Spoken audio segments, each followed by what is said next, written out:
जंगल में आप देखिए, बच्चे के लिए जानवरों की माएं शेर से लड़ जाती हैं। किससे लड़ जाती हैं?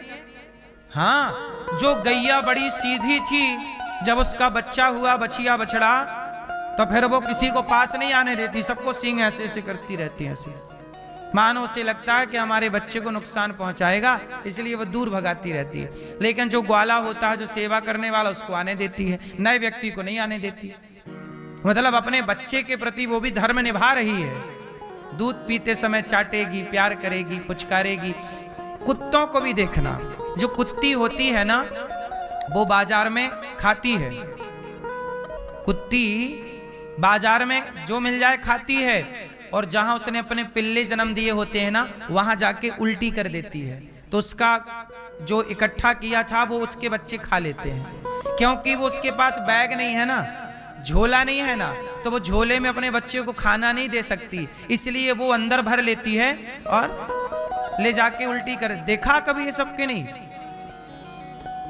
देखो, वो कुत्ती भी एक माँ है ना, उसके बच्चे हैं, जहां होते हैं वही चली जाती है, लेट जाती है और जाके उसके बच्चे दूध पी लेते हैं। तो वो अपने बच्चों के प्रति धर्म वो भी निभा रही है, दूध पिलाने का, पेट भरने का। और ये चिड़िया भी करती है। चिड़िया के बच्चे घोंसले में हैं तो वो चैं चैं चैं चैं करते रहते हैं, जाके उनकी चोंच के अंदर दाना डालती है। वो कीड़े मकोड़े ले आती है और उनके अंदर, और उसके दो बच्चे होते हैं तो आधा इसको डालती है, आधा उसको डालती है। बोलो हाँ। तो पेट भरने का ज्ञान अपनों कहते, अपना हित अनहित, अपने बच्चों से प्यार तो पशु पक्षी कुत्ते बिल्ली भी करते हैं, लेकिन आप इंसान हैं, अपनों के साथ सबका ख्याल रख सकते हैं। इसलिए सबकी सेवा करने वाला, सब में ईश्वर को देखने वाला केवल मनुष्य। इसलिए 84 लाख योनियों में आप सबसे श्रेष्ठ हैं। इसलिए आप लोगों से ऐसा कोई भी काम ना हो जाए जो श्रेष्ठ ना हो। आप श्रेष्ठ हैं तो अपने जीवन में श्रेष्ठ धर्म का आचरण कीजिएगा। प्राण जाएं तो चले जाएं, पर धर्म ना जाने पावे जीवन से। प्राण जाएं पर, इसलिए ये दास अनिरुद्ध आपसे बार बार कहता है कि खाना पीना तो सब जानते हैं, पर खाने से पहले किसी को खिलाना ये केवल मनुष्य जानता है। इसलिए हम सभी में बांट कर खाएं, उसे इंसान कहते हैं। इसलिए गौरी गोपाल आश्रम में निवेदन आपसे है कि गौरी गोपाल आश्रम में जो वृद्ध माएं रहती हैं 310, उन माओं को भी आप थोड़ा अन्नदान किया करो। उन माओं को, जिन माओं के अपने बच्चों ने घर से निकाल दिया, इन्हें खिलाकर आप खाया करो। यहाँ अखंड रसोई चलती है, आप देखे होंगे 24 घंटे भोजन भक्तों को मिलता है। किसी को खिलाकर खाना, यही हमारे संस्कार हैं। और हम इन्हीं संस्कारों को केवल कह नहीं रहे, जीवन में उतार करके भी आपको बता रहे हैं कैसा होना चाहिए। हम इंसान हैं, हम किसी के काम आ सकते हैं, यही हमारा पुण्य है। अनिरुद्धाचार्य जाएगा इस धरती से जब ईश्वर के घर, तो भगवान यही तो पूछेंगे। अच्छा, जब एक बात बताओ, आप बाजार से जब घर आते हो तो आपके घर के छोटे छोटे बच्चे आपके झोला खोल के देखते हैं कि नहीं? आपके घर के छोटे बच्चे ना झोलों पर टूट पड़ते हैं। बोलो हाँ। कोई बैग हो, झोला हो, उसे खोलते हैं, क्या लाए हो हमारे लिए? सही है गलत है? हाँ, जैसे आप झोला, कहीं से भी आओ तो बच्चे झोला देखेंगे हमारे लिए क्या लाए। इसलिए घर जाया करो, बच्चों के लिए कुछ जरूर लेके जाया करो, खाली नहीं। तो सोचो कि जैसे आप यहाँ आते हो ना घर, तो बच्चे झोला खोल के देखते हैं हमारे लिए क्या लाए। ऐसे जब आप मर के जाओगे तो ईश्वर आपका झोला खोलकर देखेंगे, हमारे लिए क्या लाए हो, कितना पुण्य करके आए हो, जरा दिखाओ। वहां क्या होगा? तो वहां की ये तैयारी है। जो भी यहाँ गौरी गोपाल में सेवाएं चल रही हैं, मैं जो भी कमा रहा हूं यहाँ के लिए नहीं है, यहाँ के लिए तो दाल रोटी है। अब जो है सेवा वो वहां काम आएगी। भगवान पूछेंगे ना, अनिरुद्धाचार्य भेजा था तुझे संसार में, क्या करके आया? तो मैं कहूंगा ना कि सेवा की है, यही पुण्य लाया हूं। ये वहां की तैयारी है।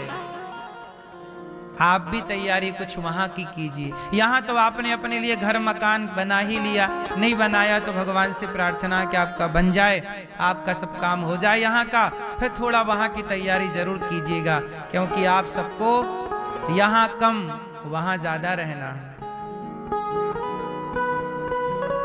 तो भगवान कैसे हैं?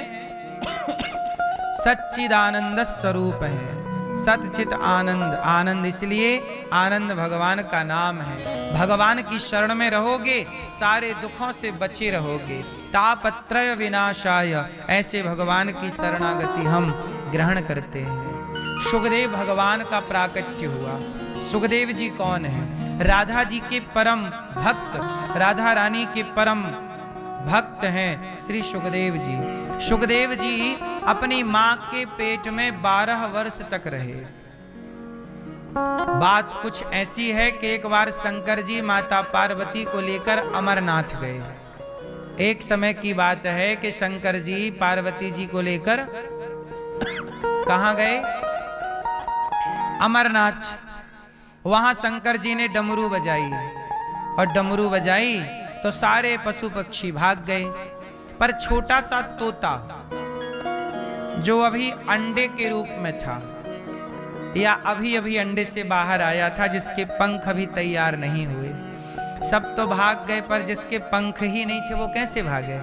शंकर जी ने उसी पेड़ के नीचे पार्वती जी को बिठाया और कहा कि हम आपको यहीं पे कथा सुनाएंगे। और शंकर जी आंख बंद करके भगवान की कथा सुनाई।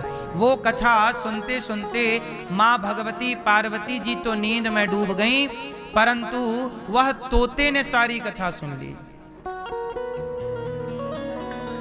उस तोते ने, बोलो, सारी कथा सुन ली। शंकर जी ने आवाज लगाई, जयकारा, बोलिए कृष्ण कन्हैया लाल की। जैसे ही जयकारा लगाई भगवान शिव ने, तो पार्वती जी की नींद खुली। पार्वती जी ने कहा, स्वामी आगे क्या हुआ? शंकर जी बोले, कथा तो पूरी हो गई, आप कहाँ थी? बोले, मैं जरा नींद आ गई, सो गई थी। शंकर जी बोले, आप सो गई थी, पर हुंका तो प्रॉपर मिल रहा था, उस कथा में हुंका चल रहा था। शंकर जी बोले कि मैं कथा नेत्र बंद करके सुनाऊंगा, आप सुन रही हैं कि सो रही हैं, तो आप हुंका देती जाना। हुंका जानते हो? एक राजा था, एक रानी थी, ये हुंका मतलब बोलना। पहले दादी नानी भी कथा सुनाती, कहानियां सुनाती तो हुंका देते थे, और जब हुंका देना बंद हो जाए तो दादी कथा सुनानी बंद, सो गया बच्चा, चलो। पहले के बच्चे कहानियां सुनकर सोते थे, आज के बच्चे मोबाइल चला चला के सोते हैं।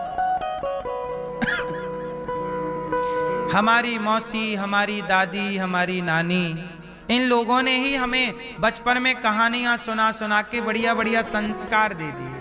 वो कहानियां आज तक हमें याद हैं, जो कभी हमारी मासी सुनाया करती थी, माँ सुनाया करती थी, बुआ सुनाया करती थी, आज भी याद है।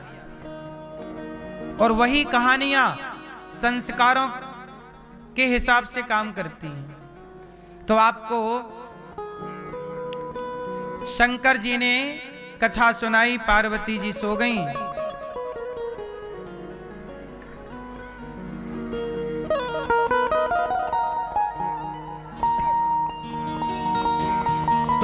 तो शंकर जी ने बड़े प्रेम से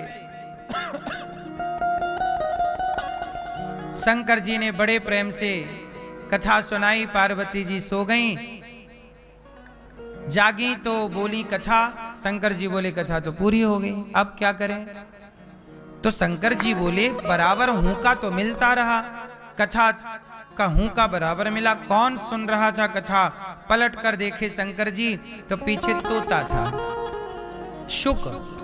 शंकर जी को क्रोध आया कि तुमने चोरी से कथा सुन ली, हमारी कथा चुरा ली, अमर कथा सुन ली।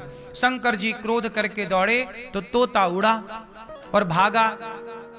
तो बद्रीनाथ में वेदव्यास जी की पत्नी वहां सरस्वती नदी के किनारे धूप खिली हुई थी और मां बाल सुलझा रही थी, तभी उनको जमहाई आई।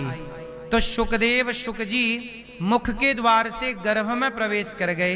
और शंकर जी आए, देवी मेरा चोर कहाँ गया? तो देवी ने कहा क्या चुरा ली भोलेनाथ आपकी? बोले अमर कथा। तो माँ ने कहा कि जब कथा अमर सुन ही ली तो वो तो अमर हो गया, पर आप मार दोगे तो फिर अमर कथा की महिमा मिट जाएगी। शंकर जी बोले ठीक है। शंकर जी पार्वती जी को लेके कैलाश चले गए। सच्चाई यही थी कि कथा उस तोते को ही सुनवानी थी, पार्वती जी तो केवल निमित्त थी। और बड़े प्रेम से फिर अब शंकर जी वहां से गए और माता जी ने अपने पेट में सुखदेव जी को रखा। 12 वर्ष तक वो कथा सुन के पेट में गए थे, तो कथा का चिंतन करते रहे। तो कथा भगवान की सुनकर गए तो भगवान का इतना चिंतन किया माँ के पेट में सुखदेव जी ने कि वह तोते से मनुष्य की तरह, भगवान की तरह प्रकट होकर के तत्रा भवद भगवान व्यास पुत्रो प्रकट हो गए 12 वर्षों के बाद। और अब वो तोते के रूप में नहीं है, अब वो भगवान के सुंदर से रूप, चूंकि चिंतन किसका हुआ? आप जिनका चिंतन करते हैं आप वैसे हो जाते हैं। आप जिनका चिंतन करते हैं आप वैसे हो जाते हैं।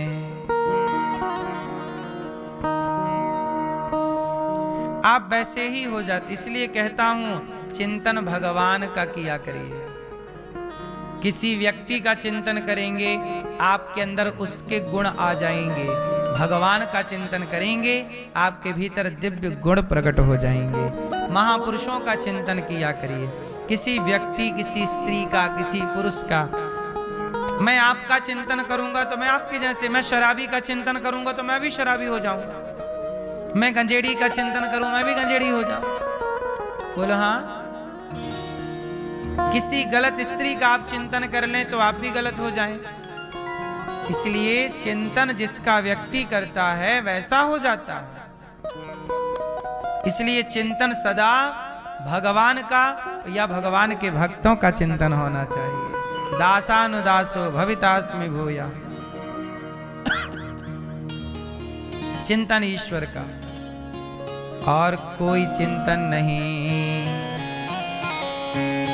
तो शंकर जी, वही सुखदेव जी जब बाहर आए तब राजा परीक्षित जी को भागवत सुनाई, और वही भागवत आज ये दास अनिरुद्ध आप लोगों को वही भागवत सुना रहा है जो सुखदेव जी ने परीक्षित जी को सुनाई, वही भागवत जी। तो शिक्षा 4 तरह की होती है। पहली शिक्षा धर्म की, पहली शिक्षा धर्म पढ़ाओ बच्चों को। दूसरा अर्थ, धर्म से अर्थ कमाना चाहिए। अर्थ मतलब पैसा, धर्म से पैसा कमाओ। तो दूसरी शिक्षा अर्थ की, धर्म अर्थ। और जब अर्थ आएगा तो कामनाएं पूरी होंगी, और कामनाएं पूरी हो जाएंगी तो मोक्ष, फिर वह व्यक्ति मोक्ष का अधिकारी हो जाएगा। ये 4 तरह की शिक्षा है सनातन की, धर्म की, अर्थ की, काम की और आपने जीवन में सब कुछ प्राप्त किया। अब जैसे आपने सुना होगा हमारे सनातन में पहले के राजा लोग राजा होते थे, लेकिन आखिरी टाइम राज सिंहासन छोड़ छाड़ के जंगल जाके चिंतन करते थे। क्यों? क्योंकि धर्म किया जीवन भर, अर्थ कमाया, कामनाओं की पूर्ति राजा महाराजाओं ने की, और आखिरी में यदि आपने मोक्ष नहीं पाया तो सब कुछ पाना बेकार हो गया। इसलिए चौथा मोक्ष है। और आज के युग में 3 तरह, आज के युग में केवल 2 तरह की शिक्षाएं बची हैं। आज क्या स्कूलों में क्या पढ़ाते हैं? अर्थ और काम। आज स्कूल में जितनी भी पढ़ाई है वो अर्थ पर टिकी है। पैसा लेके पढ़ाते हैं और पढ़ाने के बाद आपको भी नौकर बनाने की बात बताते कि तुम भी नौकरी करना। आजकल जितने बच्चे स्कूल में पढ़ रहे हैं, काहे के लिए पढ़ रहे हैं? पैसा कमाने के लिए। आजकल शिक्षा का उद्देश्य केवल पैसा कमाना है। बोलो हाँ। स्कूलों का भी उद्देश्य पैसा कमाना है, और पढ़ने वाले बच्चों का भी उद्देश्य पढ़ लिख कर पैसा कमाना। अर्थ और काम, पैसा कमाना और कामनाओं की पूर्ति करना। बड़ा मोबाइल खरीदना, गाड़ी खरीदना, बंगला, नाम, इज्जत, कामनाएं पूर्ति करना, तो अर्थ और काम रह गया है। अब कोई भी व्यक्ति शिक्षा इसलिए नहीं पाता कि मुझे मोक्ष की प्राप्ति हो। अब कोई भी मोक्ष के लिए नहीं पढ़ता, धर्म के लिए नहीं पढ़ता, केवल अर्थ और काम के लिए पढ़ता है। तो 4 तरह की विद्याओं में, शिक्षाओं में 2 तरह की लुप्त हो गई और 2 तरह की शिक्षा आज भी जिंदा है। तो स्कूल कॉलेज में जो पढ़ते हो आप, वह केवल पेट भरू विद्या है। उससे आप कमा कमा के अपना पेट भर सकते हैं और पशुओं की तरह कुछ लोग जिंदगी जीते हैं, पशुओं की तरह। धर्महीन व्यक्ति पशु की तरह, पढ़ तो लिया पर शराब पी रहा है, शिष्टाचार का ज्ञान नहीं, माँ बाप का सम्मान कैसे करना चाहिए, माँ बाप के प्रति जो कर्तव्य पुत्र के बताए हैं वो कुछ नहीं करता। आजकल माँ बाप का कर्तव्य कौन करता है बताइए? कुछ बच्चे हैं आप जैसे जो माँ बाप के जीते जी भी सेवा करते हैं और मृत्यु के बाद भी कार्य करते हैं। अब जैसे कुछ दिन पहले आप लोगों ने सुना होगा, गौरी गोपाल में एक माता की मृत्यु हो गई। उन माँ के 2 बेटे थे और 2 बेटियां थी। माँ की मृत्यु हो जाने पर बेटे नहीं आए कंधा देने, ये दास अनिरुद्ध ने कंधा दिया और आज उस माँ का 13वां दिन था। तो आज गौरी गोपाल में ही उस माँ की 13वीं यहीं पर हुई। बेटों ने 13वीं भी नहीं की, ये आज माँ की 13वीं हुई और ब्राह्मण भोज हुआ यहाँ और सब भक्तों का भोजन हुआ। माँ को यहीं 13वीं, माँ की 13वीं भी हुई, ब्राह्मण भोज भी हुआ, सब कुछ हुआ और उनके अपने बच्चों ने 13वीं नहीं की।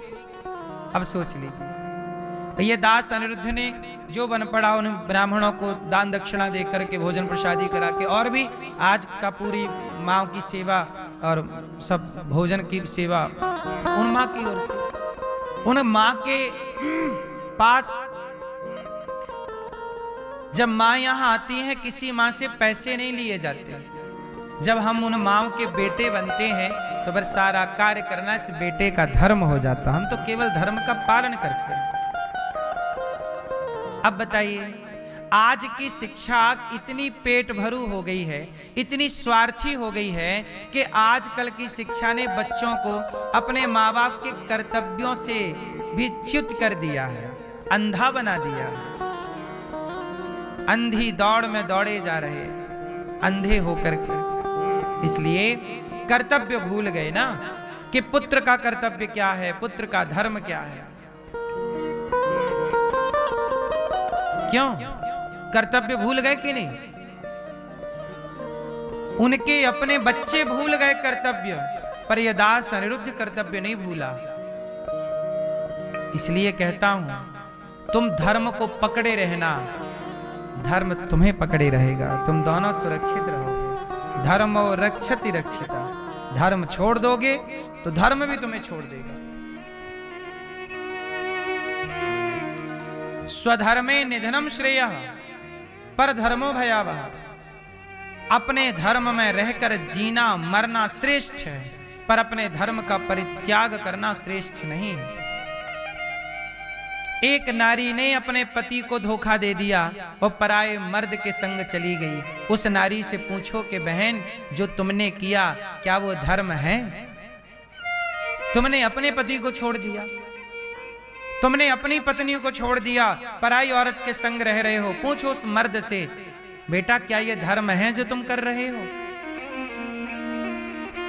केवल अपनी वासनाओं की पूर्ति के पीछे भाग रहा व्यक्ति अंधा होकर कि शारीरिक सुख मिलना है उसे, उस शारीरिक सुख में इतना अंधा हो गया कि धर्म भूल गया कि धर्म क्या है और अधर्म क्या है। उस शारीरिक सुख के चक्कर में वो पाप कमा रहा है और बाद में रोएगा कि भगवान ने दुख दिया।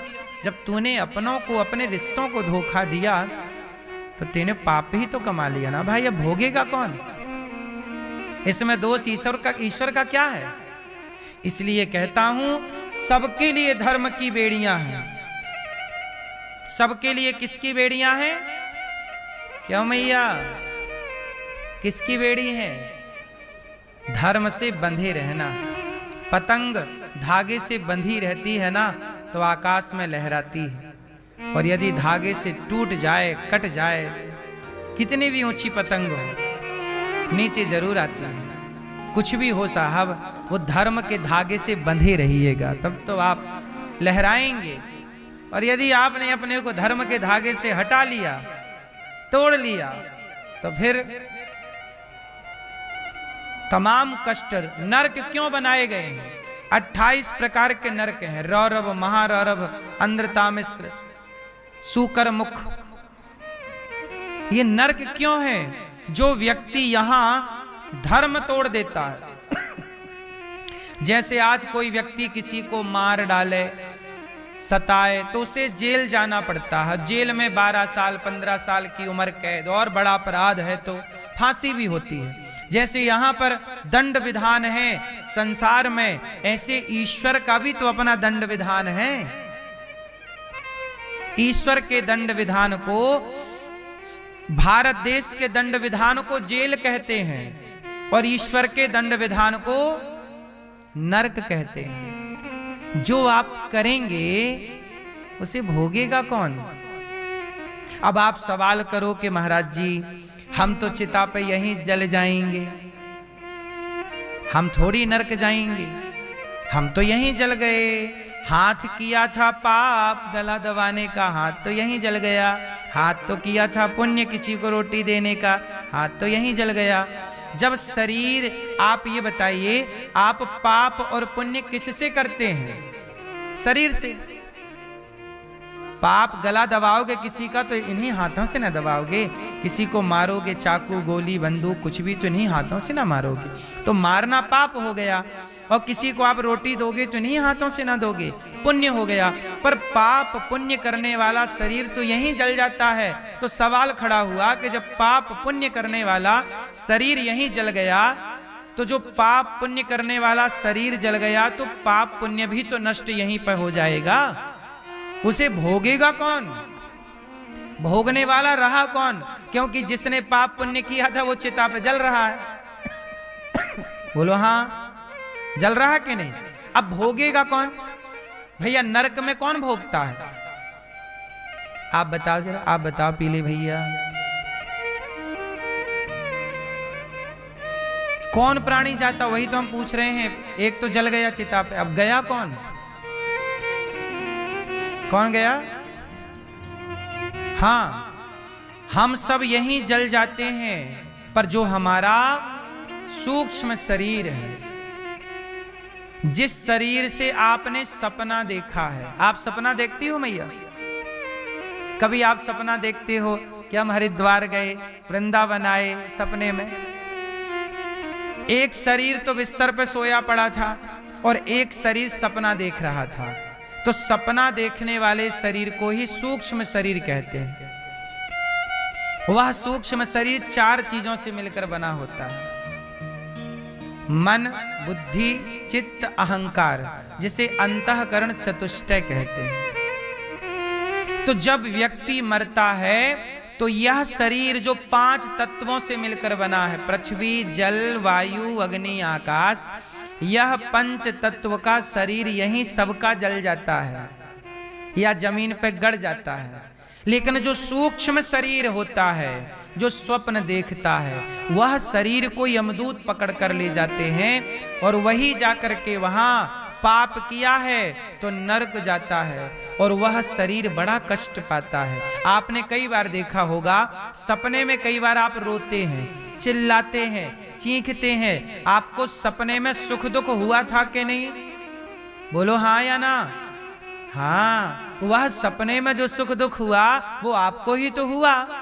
वही जाएगा वहां नरक का दुख भोगने और वही स्वर्ग का सुख भोगता है। वही आप हैं। आप कौन है? वही हैं आप, वही हैं आप। वह सूक्ष्म शरीर ही आप है, वरना ये शरीर आप नहीं है। ये तो आपका हाथ है, ये तो आपका उंगली है, ये तो आपका माथा है, ये तो आपकी छाती है। आप कौन है? इस शरीर में आप कहाँ रहते हैं? तो आप वही सूक्ष्म शरीर के रूप में रहते हैं। आपका परिचय वही है। तो ये शरीर जलता रहे। कहते ना, वासांसी जीर्णानि यथा विहाय जैसे आपने कपड़े बदल दिए, कल कोई और कपड़ा पहना था, आज आपने कोई और कपड़ा पहना, ऐसे ही यह शरीर जो है यह बदलता रहता है। यह शरीर, आज ये शरीर मिला, अब ये शरीर छूटेगा, और वही जो आपका सूक्ष्म शरीर है वो नरक में अपना सुख दुख भोग के उसे फिर शरीर दिया जाएगा। फिर वही सूक्ष्म शरीर कुत्ते में प्रवेश कर जाएगा तो आप कुत्ते बन जाओगे, बिल्ली में तो बिल्ली। 84 लाख योनियों में आप भटकते हैं, और 84 लाख योनियों के बाद बड़े भाग्य मानुष तन पावा, यह मानव का देह मिलता है। यह साधन धाम मोक्ष कर द्वारा ये शरीर ही आपको मोक्ष के करीब ले जा सकता है, और ये शरीर पाकर भी आप मोक्ष के करीब नहीं गए तो आप सबसे अधिक घाटे में चले गए, फिर आपने केवल गवाया है। इसलिए कहता हूं कि जीवन मिला है तो मोक्ष जरूर पाइए। बात समझ में आई कि नहीं? मोक्ष के पास जरूर पहुंचिएगा, अच्छे कर्म ही आपको ले जाएंगे। इसलिए हम जो भोगते हैं नरकों में सुख दुख, वह हमारा सूक्ष्म शरीर होता है। इसलिए पाप से बचिएगा, कोई भी पाप ना हो, और अपने कर्तव्यों को ईमानदारी से कीजिए, ठीक है? 88,000 ऋषियों का मेला लगा है नैमिषारण्य में। सूत जी आए, सबने खड़े होकर के वंदन किया। सूत जी कथा सुनाइए, ऐसी कथा सुनाइए कि भक्ति ज्ञान विराग आप्तो विवेको वर्धते महान, माया मोह निरासश्च वैष्णवैः क्रियते कथम। हमें ऐसी कथा सुनाइए कि कृष्ण की शाश्वत प्राप्ति हो जाए, हमें और कुछ नहीं चाहिए। अच्छा, कृष्ण की शाश्वत प्राप्ति क्या है? शाश्वत प्राप्ति क्या है? सब में, फर्स्ट में मैंने बोला, सब में ईश्वर को देखना, सब में अपने कृष्ण को देखना, यही कृष्ण की वास्तविक प्राप्ति है। एक बार क्या हुआ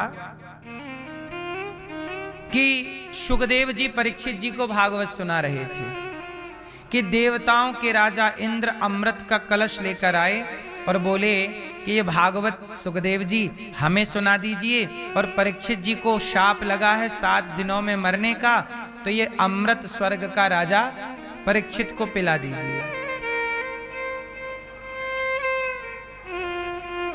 सुखदेव जी ने परीक्षित जी से कहा, परीक्षित जी सौदा अच्छा है, तुम स्वर्ग का अमृत पी लो, 7 दिन में मरने का शाप लगा है, अमर हो जाओगे। परीक्षित जी बोले, ना गुरुदेव, स्वर्ग का अमृत क्या पीऊं, मुझे तो कथा का अमृत स्वर्ग के अमृत से श्रेष्ठ लग रहा है। स्वर्ग का अमृत पीऊंगा तो स्वर्ग जाऊंगा, पर यह कथा का अमृत पीऊंगा तो भगवान का धाम पालूंगा। इसलिए ये अमृत ज्यादा, तब कथामृतम तप्त जीवनम, हमें ये अमृत ज्यादा अच्छा लगता है। कथा के अमृत से बड़ा क्या अमृत होगा आप बताइए। सेवा कथा रसमहो नितराम पिबत्वम। इस धरती में 2 अमृत हैं। धरती में कौन सी अमृत हैं? स्वर्ग में 1 अमृत है, स्वर्ग में 1 अमृत है, देवता पीते रहते हैं वही, पर धरती में 2 अमृत हैं। कौन कौन से? सेवा और कथा। रसमहो नितराम पिबत्वम। सेवा का अमृत, सेवा का जो सुख है वह अमृत पीने में भी सुख नहीं है। सेवा, बोलो हाँ, क्यों मैया?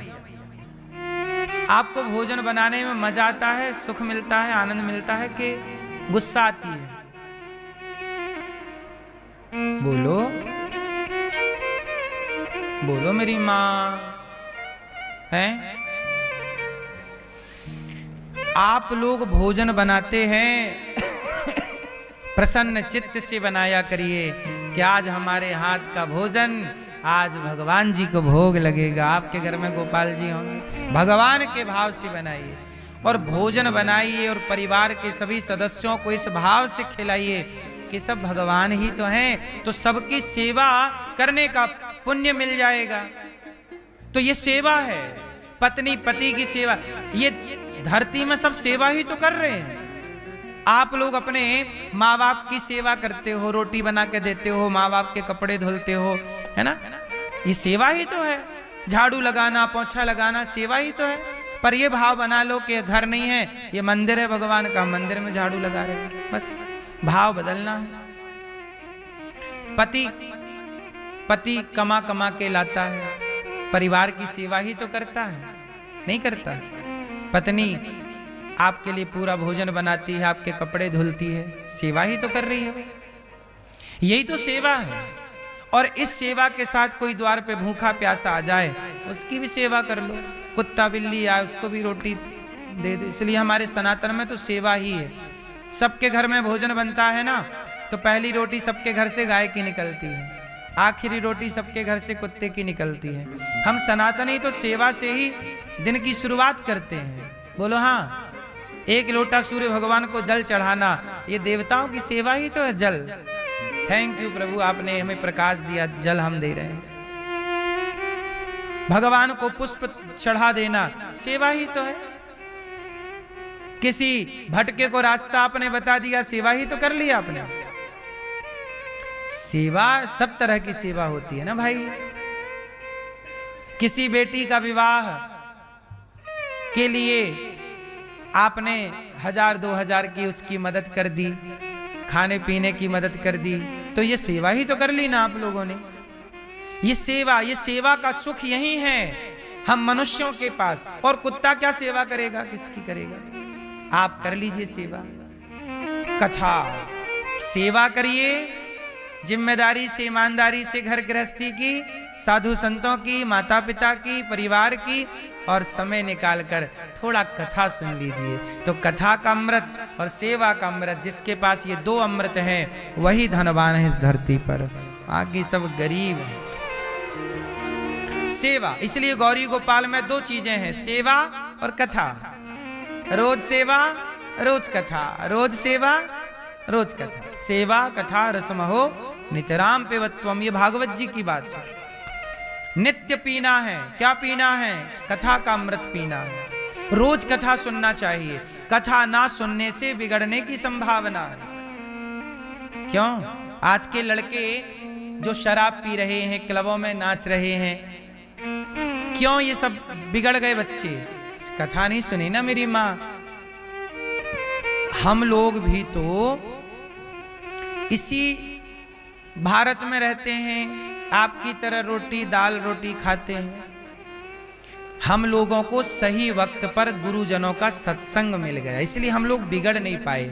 वरना हमारे अगल बगल भी गांजा पीने वाले लोग थे, शराब पीने वाले लोग थे।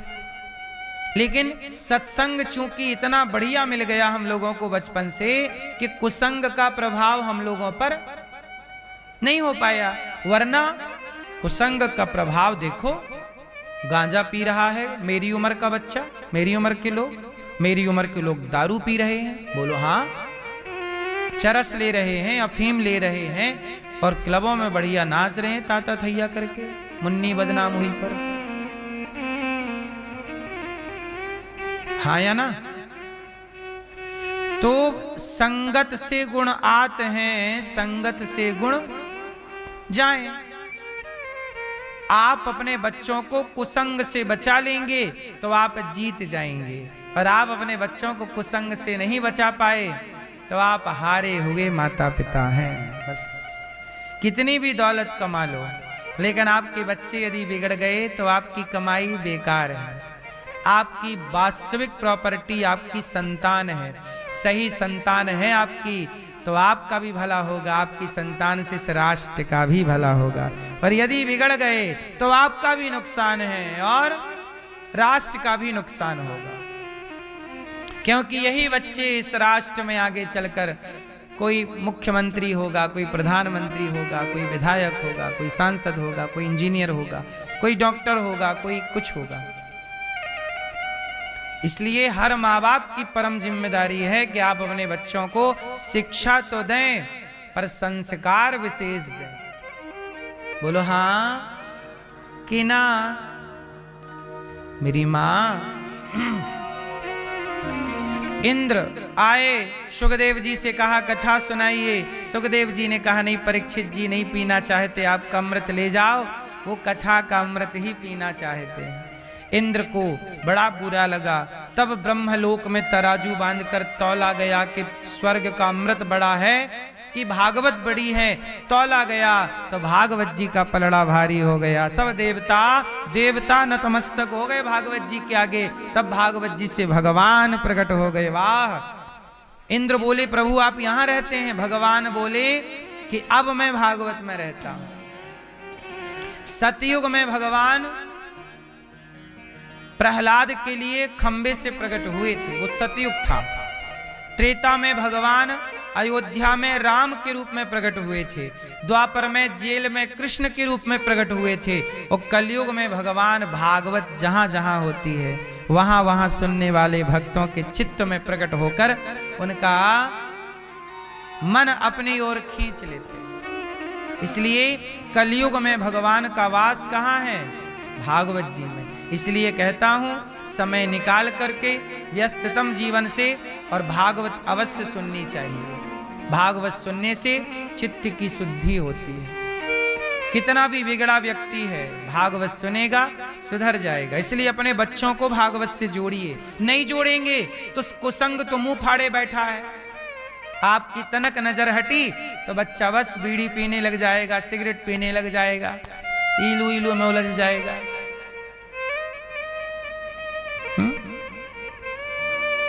और सत्संग में आ गया तो बुराइयां छू भी ना पाएंगे।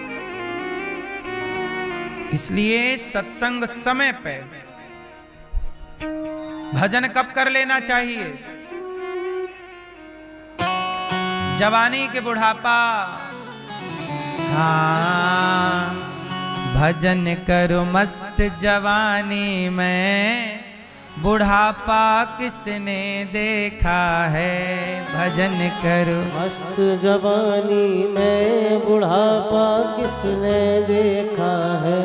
भजन करो मस्त जवानी में, भजन करो मस्त जवानी में, भजन करो मस्त जवानी में, भजन करो मस्त जवानी में, बुढ़ापा किसने देखा है।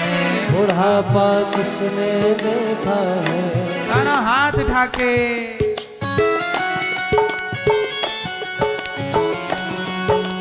जय हो।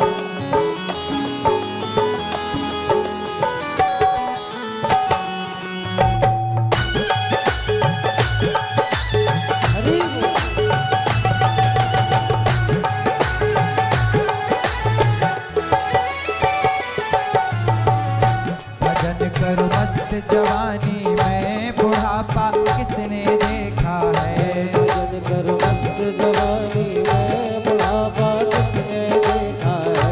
भजन करो मस्त जवानी में, भजन करो मस्त जवानी में, भजन करो मस्त जवानी में, भजन करो मस्त जवानी में, भजन करो मस्त जवानी में, बुढ़ापा किसने देखा है। भजन करो मस्त जवानी में, बुढ़ापा किसने देखा है।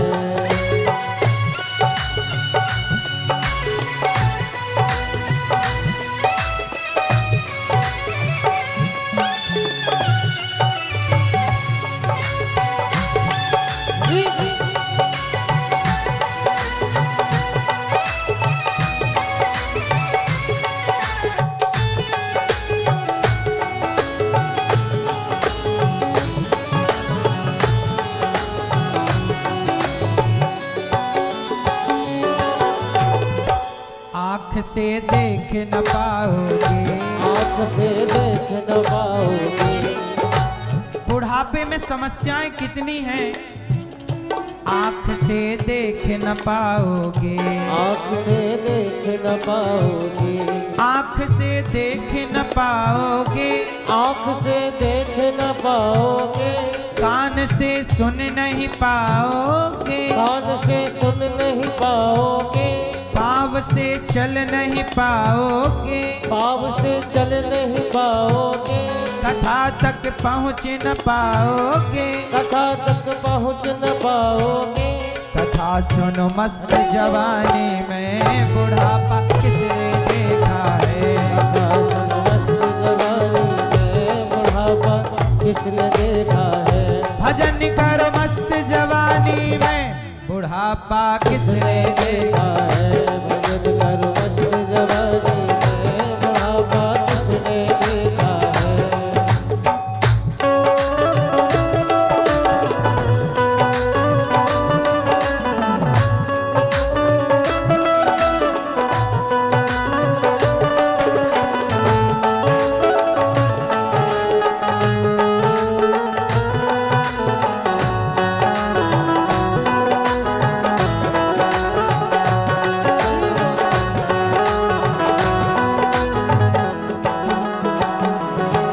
क्यों करता मेरा मेरा, यहाँ कुछ भी नहीं तेरा। क्यों करता मेरा मेरा, यह कुछ भी नहीं तेरा। एक दिन होगा भैया तेरा मरघट में डेरा। एक दिन होगा भैया तेरा मरघट में डेरा। कुछ कमा के ले जा रे, कुछ कमा के ले जा रे, कुछ कमा के ले जा रे, कुछ कमा के ले जा रे। ऐसी जिंदगानी में तू डूब के मर जा रे, चुल्लू भर पानी में। तू डूब के मर जा रे, चुल्लू भर पानी में। ना राम नाम लीन हो, ना राम नाम लीन हो, ना कृष्ण नाम लीन हो, ना कृष्ण नाम लीन हो। तूने भरी जवानी हरि में तू डूब के मर जा रे, चुल्लू भर पानी में। तू डूब के मर जा रे, चुल्लू भर पानी में।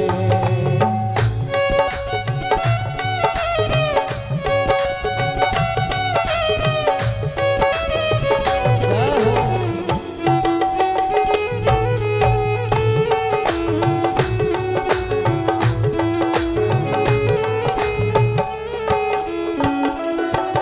कालायो दुनिया में मिल जाएगो माटी में।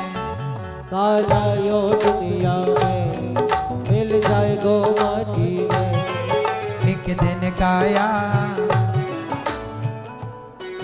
कालायो दुनिया में क्या लाए, मिल जाएगो माटी में।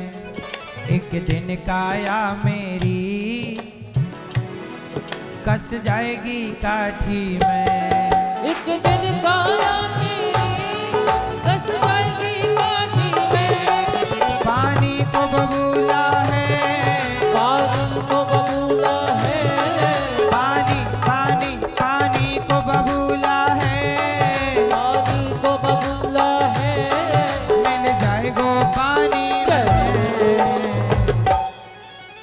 मैया भजन कर लो, नहीं तो तू डूब के मर जा रे, चुल्लू भर पानी में। तू डूब के मर जा रे, चुल्लू भर पानी में। ना राम नाम लीन हो, ना राम नाम लीन हो, ना कृष्ण नाम लीन हो, ना कृष्ण नाम लीन हो। तूने भरी जवानी में तू डूब के मर जा रे, चुल्लू भर पानी में। तू डूब के मर जा रे, चुल्लू भर पानी में। डूब के मर जा रे, चुल्लू भर पानी में। तू डूब के मर जा रे, चुल्लू भर पानी में। तू डूब के मर जा रे, चुल्लू भर पानी में। चुल्लू भर पानी में, चुल्लू भर पानी में। तू डूब के मर जा रे,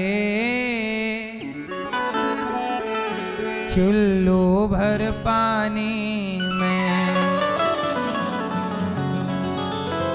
इसलिए मेरी माँ ना राम नाम लीन हो, तूने भरी जवानी में। भगवान का नाम जप लो कब? बुढ़ापे में भगवान की भक्ति करें कि जवानी में? भजन करो मस्त जवानी में, बुढ़ापा किसने देखा है। आएगा बुढ़ापा, इसकी भी तो गारंटी नहीं है। इसलिए भजन कर लो, नहीं तो तू डूब के मर जा रे,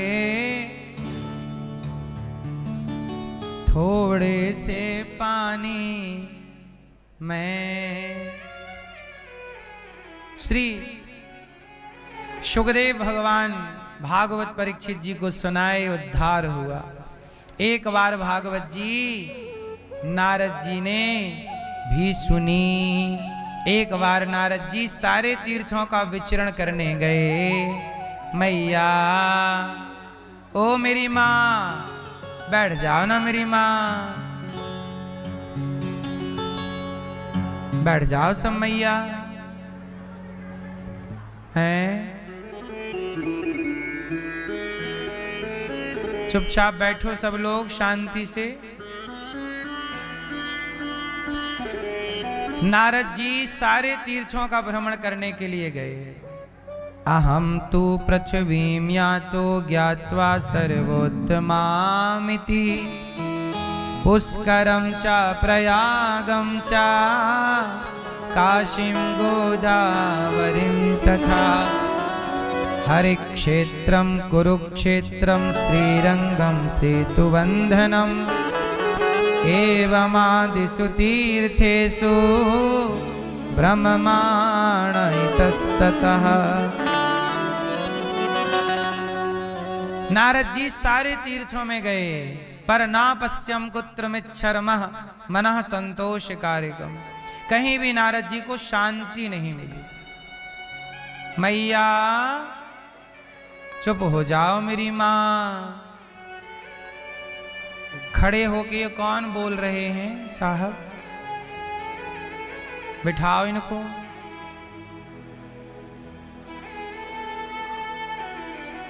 सुनो, चुपचाप रहो मेरी माँ, शोर ना करो।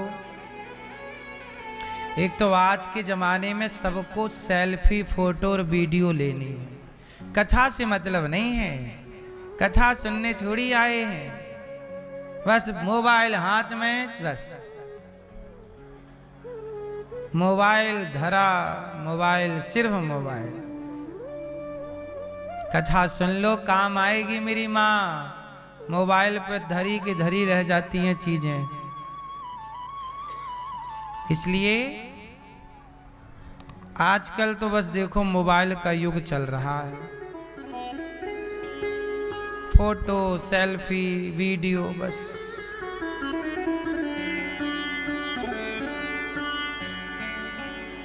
तुम काहे खड़े हो घोचूलाल?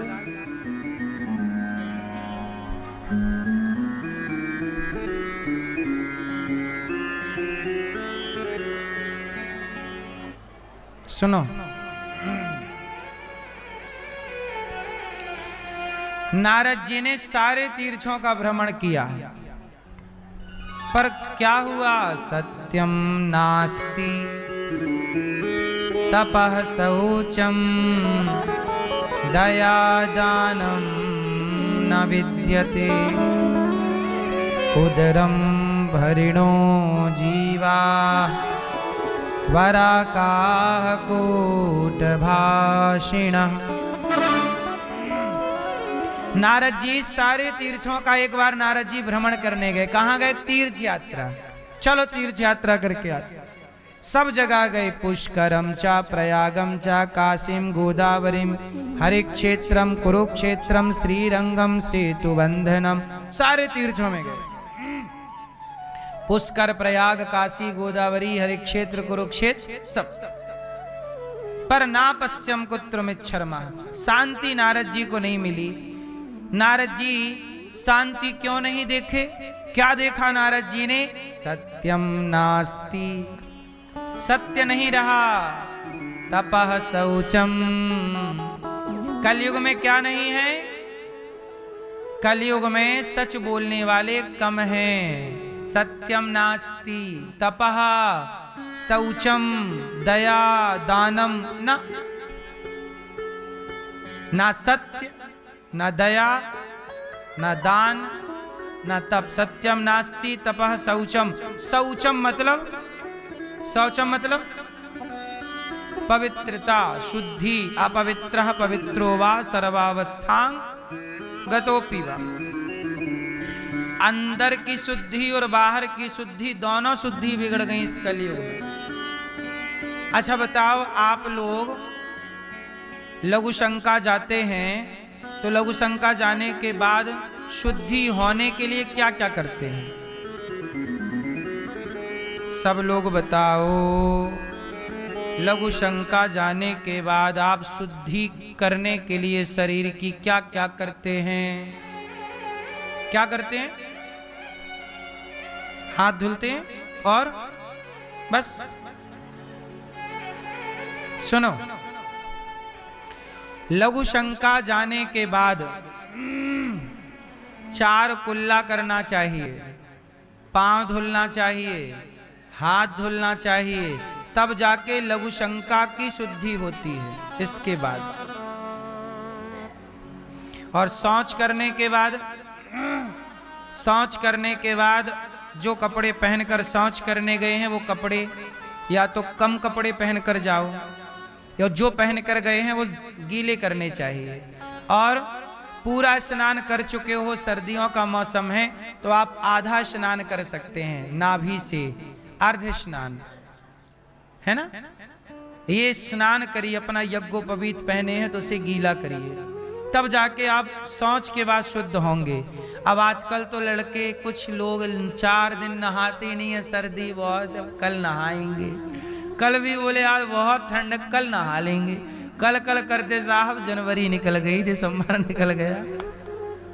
बोले फाइनली सीधा होली में नहा लेंगे, होली होली खेल के। मैया तो आप लोग कभी कभी नहाते हो कि रोज नहाते हो?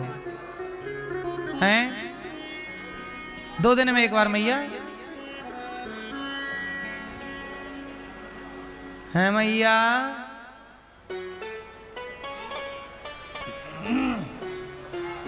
ये दास अनिरुद्ध, हम 12 महीने 365 दिन 2 बार और दिन में बल्कि 3 बार स्नान करते हैं। शुद्धि जरूरी है। अच्छा, शौच 1 बार जाना चाहिए कि 2 बार? है? कितनी बार जाना चाहिए? 1 बार। खाओ आप 2 बार, खाओ 3 बार और टंकी खाली करो 1 बार।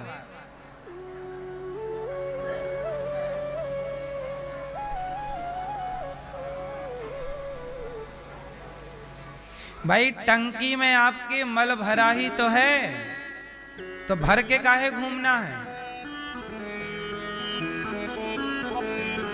रात का शाम को खाया, सुबह खाली कर लिया, और दिन भर जो खाया वो शाम को खाली कर लिया। पेट को भी थोड़ा रेस्ट दो, सही है? क्योंकि भरा तो आपके भीतर है, तो भरा भरा वो आपको सुख तो ना देगा। इसलिए अंदर की शुद्धि भी ठीक हो और बाहर की शुद्धि भी। तो ये तो हो गई शारीरिक शुद्धि कि आपने 2 बार स्नान किया, 2 बार शौच जाइए सुबह और शाम, और शौच जाने के पहले 2-3 गिलास पानी पीजिए। सवेरे जागिए, 2 गिलास ठांस के पानी पीजिए, और पानी पीजिए और 10-5 कदम चल लीजिए थोड़ा, अपने आप बिल्कुल आंतें सही हो जाएंगी। सारा मल आंतों का फंसा एक टंकी है शरीर में ईश्वर की दी, उसमें इकट्ठा होगा और बढ़िया आप फ्रेश हो जाएंगे कम समय पर। और फिर आप स्नान करिए सुबह का, और रात्रि को एक बार सोने से पहले या शाम को जब आपकी अनुकूलता हो। वैसे भी आपको रात को शाम को मुंह धुल करके थोड़ा मंजन करके रात को आप कुछ मीठा खाए सो गए तो दांत खराब हो जाएंगे, इसलिए मुंह साफ करके सोना चाहिए, है ना। तो ठीक होके सोइए, अर्ध स्नान कर लीजिए। बिल्कुल, इससे क्या होगा, आप स्वस्थ रहेंगे। अब कुछ लोगों को ऐसा रहता है, लगी है पर चलो ठंडी है, पड़े रहो दबे।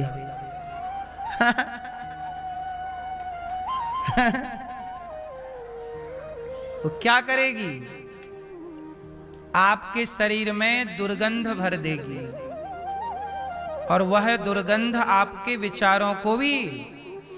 शरीर की शुद्धि करिए, अंदर बाहर से करिए, और इसके बाद जब शरीर की अंदर बाहर शुद्धि होगी तब अपने विचारों को शुद्ध कीजिए। जो बाहर भीतर से शुद्ध है उसी के विचार शुद्ध हैं, वरना विचारों की शुद्धि नहीं होती। याद रखिएगा, इंसान बड़ा नहीं होता, उसके विचार उसे बड़ा बनाते हैं। स्वामी विवेकानंद जी बड़े किससे हुए, उनके विचारों से। रामकृष्ण परमहंस किससे बड़े हुए, उनके विचारों से। आपका जितना उच्च कोटि का विचार होगा आप उतने महान होंगे। इसलिए विचार बढ़िया लाने के लिए शुद्धि से बुद्धि। सुना होगा कहावत, जैसी राखे शुद्धि वैसी बने बुद्धि, जैसा खाए अन्न वैसा रहे मन, जैसा पिए पानी वैसी बोले वाणी। इसलिए आहार शुद्धौ सत्व शुद्धौ, सब कुछ शुद्ध होना चाहिए। भोजन भी शुद्ध होना चाहिए, भोग लगाकर खाओ। क्या खाओ, बोलो मेरी माँ। भोग लगाने से आहार शुद्ध होता है, स्नान करने से बाहर की शुद्धि है, और जो मलमूत्र का क्रम मैंने बताया वो सब अंदर बाहर की शुद्धि। और यम नियम आसन प्राणायाम प्रत्याहार ध्यान धारणा समाधि अष्टांग योग, निंदा ना करना भी शुद्धि है। अब जैसे आप लोग चलो बाहर से नहाए पर भीतर से किसी के लिए छल भरा है, कपट भरा है, तो आपके शरीर में देखो मलमूत्र होता है, आपके शरीर के भीतर ही तो मलमूत्र होता है। अच्छा बताओ, मलमूत्र अच्छा होता है कि नहीं? पलट के कोई देखता है वापस उसकी तरफ? जितना गंदा मलमूत्र है उससे भी गंदा छल कपट है, और छल कपट भी आपके भीतर है। तो मलमूत्र तो चलो व्यक्ति निकाल लेता है, लेकिन छल कपट ना निकला तो उससे भी ज्यादा गंदगी तो विचारों की हो गई ना आपकी। क्या आपके अंदर किसी के प्रति ईर्ष्या है, किसी के प्रति द्वेष है, किसी के प्रति ये घृणा, ये द्वेष, ये नफरत, क्या उस मल से भी गंदी नहीं है? जवाब दीजिए, क्या इसकी शुद्धि नहीं होनी चाहिए? यदि ये सब है तो क्या ईश्वर के आप सन्मुख जाने के अधिकारी हैं? भगवान यही तो कहते हैं, निर्मल मन जन सो मोहि पावा, मोहि कपट छल छिद्र न भावा। इसलिए मेरी मां, सब कुछ शुद्ध कर लो। जब सब कुछ शुद्ध होगा तो देखो शुद्ध पानी में अपने आप आपका चित्र प्रकट हो जाता। आप जरा झांकिए, आपका प्रतिबिंब दिखेगा साफ जल में।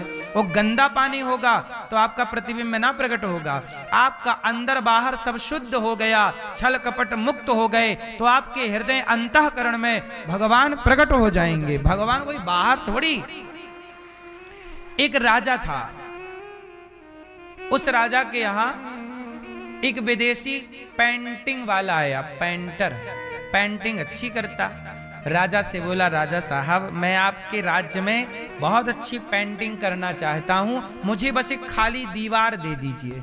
राजा ने कहा, ये रही दीवार, ये रहे कलर, ये रहे ब्रश, ये रहा सामान, तुम करो। तो राजा का अपना दरबार का, नगर का एक चित्रकार आया, पेंटर। महाराज आपने विदेशी आदमी को मौका दिया है, एक मौका मुझे भी दीजिए, मैं भी बहुत अच्छी पेंटिंग करता हूं। तो राजा ने कहा, ठीक है, तुम हमारे अपने राज्य के हो, दोनों में देखते हैं बेहतर किसकी, जिसकी बेहतर पेंटिंग होगी उसको इनाम देंगे। ठीक है भैया। राजा ने इसे उसके दीवार के सामने दीवार दे दी, 2 दीवार, मतलब 2 दीवारें हैं आमने सामने, ठीक आमने सामने।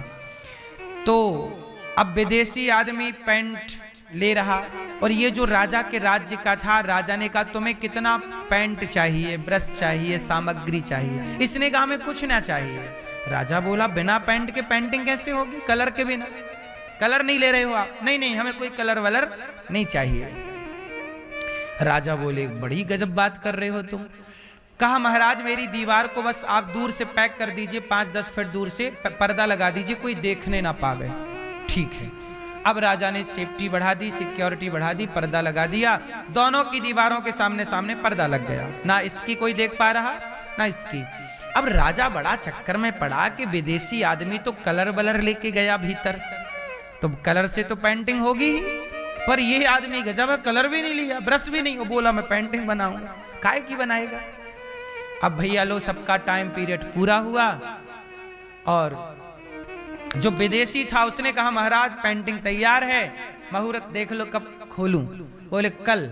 सब सभा लगी, लोग बड़ी दूर दूर से आए कि बड़ा पेंटर है भाई। खोला गया, देखा गया, वाह लाजवाब पेंटिंग बनाई विदेशी आदमी, गजब की नदी बनाई, गजब की सड़कें बनाई, क्या पेड़ ऐसे बनाए कि सही के पेड़ हैं, लोग ऐसे बना दिए कि बिल्कुल हूबहू चल रहा है व्यक्ति, ऐसा बोलती हुई, जैसे लोग कहते नहीं तो बोलती हुई प्रतिमा है, बोलता हुआ चित्र है, ऐसी उभरी हुई बिल्कुल पेंटिंग बनाई उस विदेशी कारीगर ने। अब बारी थी राजा के अपने राज्य के कारीगर की, उस चित्रकार की। भाई तुम्हारा भी पर्दा खोलो। हाँ महाराज हटा दो। पर्दा हटाया तो उसकी दीवार में भी उससे 20 पेंटिंग, 20 मीन्स और बेस्ट और अच्छी पेंटिंग, गजब। राजा आश्चर्य, भाई तूने ये कलर लिए नहीं और इससे भी खूबसूरत चित्रकारी तेरी कैसे बनाया? उस राजा के उस अपने व्यक्ति ने कहा महाराज मैंने इस दीवार पे कोई चित्र बनाया ही नहीं।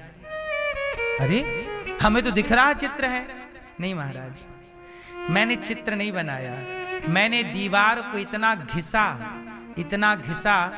इतना बेहतर इस पे काम किया कि मैंने अपनी दीवार को केवल दर्पण बना दिया, और जब मेरी दीवार दर्पण हो गई तो सामने वाले का चित्र मेरी दीवार में अपने आप उभर के आ गया।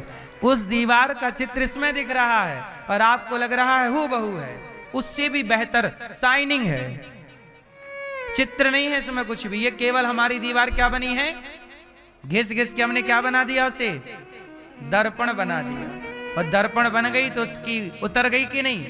बस आप अपने मन को दर्पण बना लीजिए, ईश्वर की छवि अपने मन के दर्पण में अपने आप उतर आएगी। ईश्वर को खोजने कहाँ जाओगे?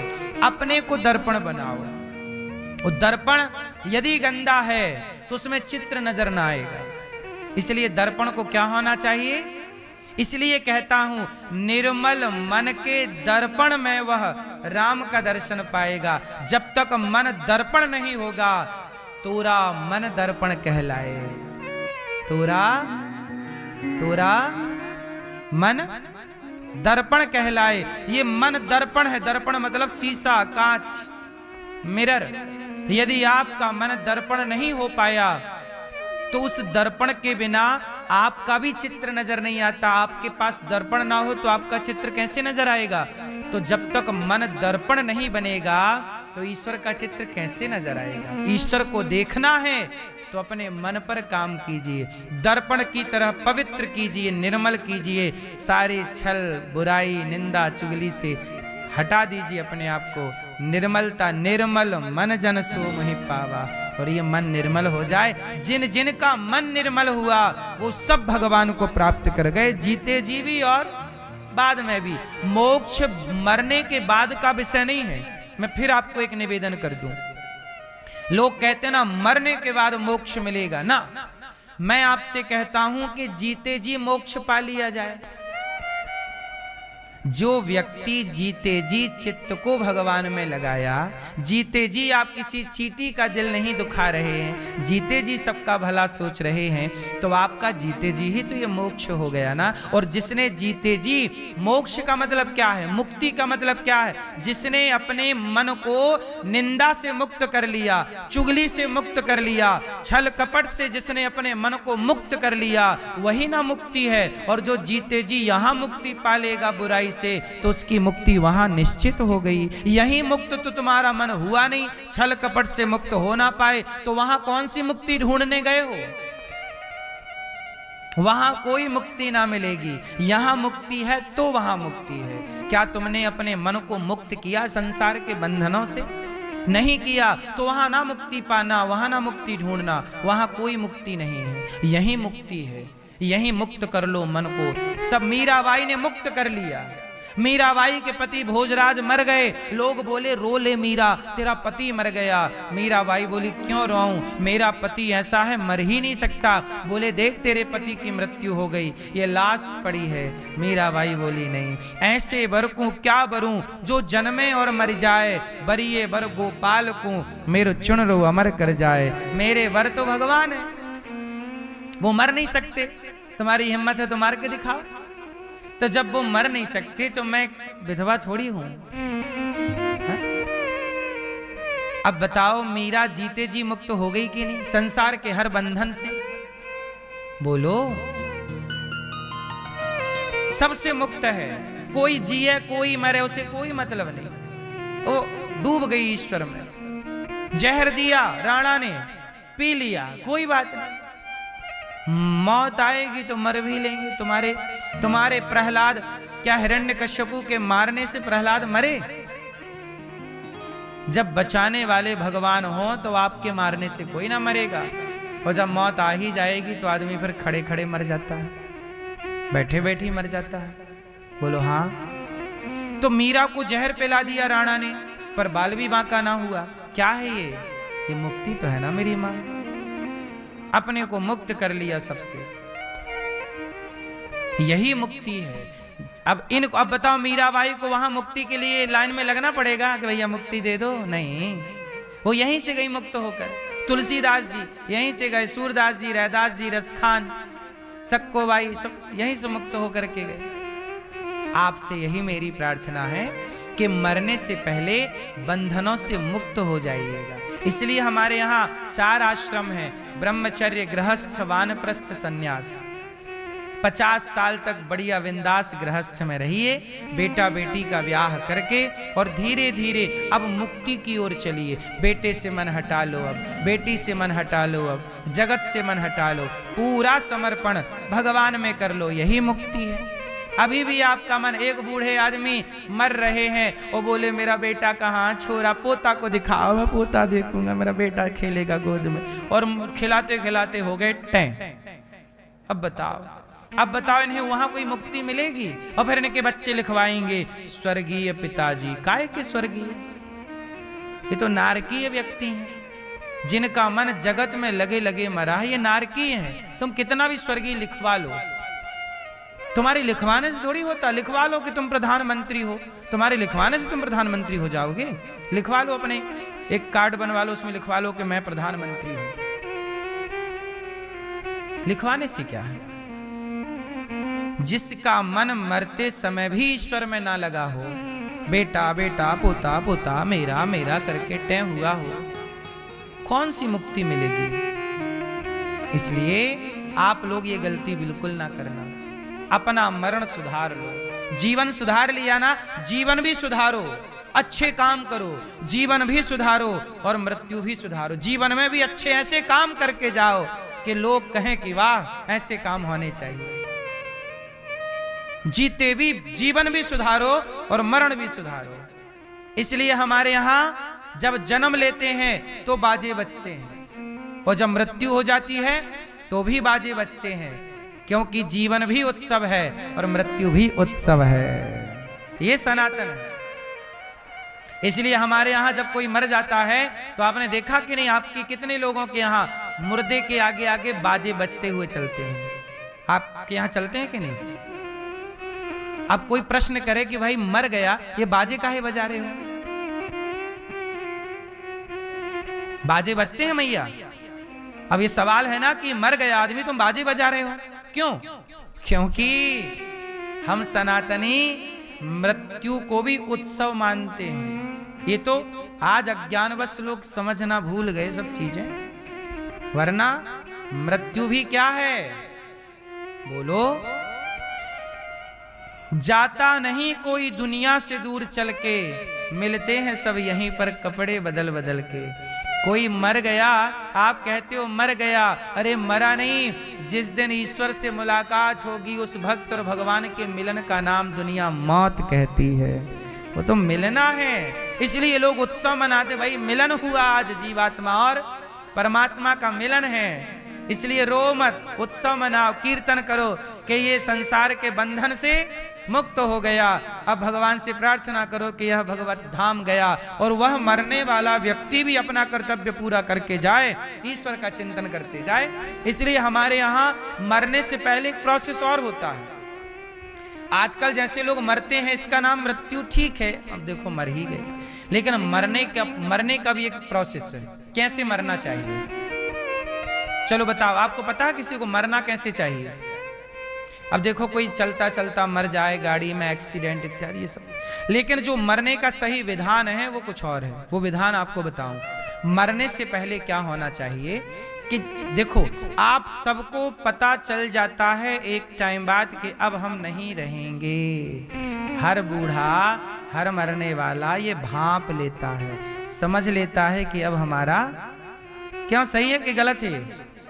मरने से 15 दिन पहले, महीने भर पहले, 15 दिन पहले सबको समझ में आ जाता, जितने मरने वाले हैं। एक उम्र के बाद, एक टाइम के बाद सब समझ जाते हैं कि भाई अब आ गया। तो क्या करना चाहिए? जब आपको ये समझ में आ जाए कि अब हमारा काम पूरा हो रहा है, तो अनशन करना चाहिए।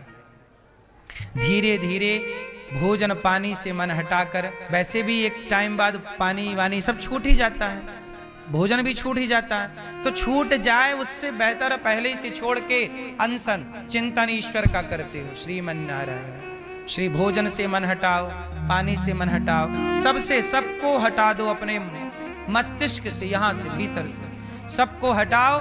केवल हृदय में श्रीमन्नारायण, केवल भगवान श्रीमन्नारायण, श्री सीताराम, श्री भगवान का चिंतन। नित्य गंगा जल खुद पियो, नित्य तुलसी का सेवन करो, नित्य भगवान का कीर्तन करो, और बस सबसे कहो तुम रोना धोना मत, कीर्तन करो। और कीर्तन करते करते प्राण जाए, चिंतन करते करते। ये मौत सबसे उत्तम है। ये थोड़ी के रो रहे हैं पूरे सब लोग, अभी मरे नहीं, हिला रहे हैं, भैया पहचानो हमें, पहचानो हमें, पहचानो। कोई कंधा हिला रहा, कोई छाती हिला रहा, कोई हाथ हिला रहा, हमें पहचानो। क्या करेंगे तुम्हें पहचान के? जो लोग कहते हैं हमें पहचानो, ये लोग 13 दिन बाद रसगुल्ले खाते हैं मांग मांग के, एक और लाओ, एक अच्छा बनाया। और ये बोल रहे थे हमें पहचानो, हमें पहचानो, और अब रसगुल्ले खा रहे हैं, सब्जी पूड़ी खा रहे हैं। इनका कुछ नहीं बिगड़ना, इनका तो रसगुल्ला जिंदाबाद है, बिगड़ना अपना है। हम इनका चिंतन करते मरेंगे तो भटक जाएंगे, चक्कर में पड़ जाएंगे। इसलिए मरना भला है दूर का, जहां न अपना कोई। पहले के लोग मरने के लिए कहां जाते थे जानते हो? चलो अब आखिरी में लोग तीर्थ यात्रा करते, जा रहे हैं, अब लौटेंगे नहीं। बद्रीनाथ जी, केदारनाथ जी, वहीं जाते हैं, चिंतन करते भगवान का, वहीं सीताराम हो जाते हैं। अब आजकल मरने के लिए लोग हॉस्पिटल में जाते हैं, सारी जिंदगी कमा कमा के रखते हैं, और मरते समय बढ़ो सब लेके चले जाते हैं। मरते समय 20-25 लाख खर्च करा दिया छोरा छोरियों का, और हो गए टें, बच्चे और हो गए कर्जेदार। तो तुम्हारी तेरी भी करें कि कर्जा चुकाएं? ये कोई मरना है?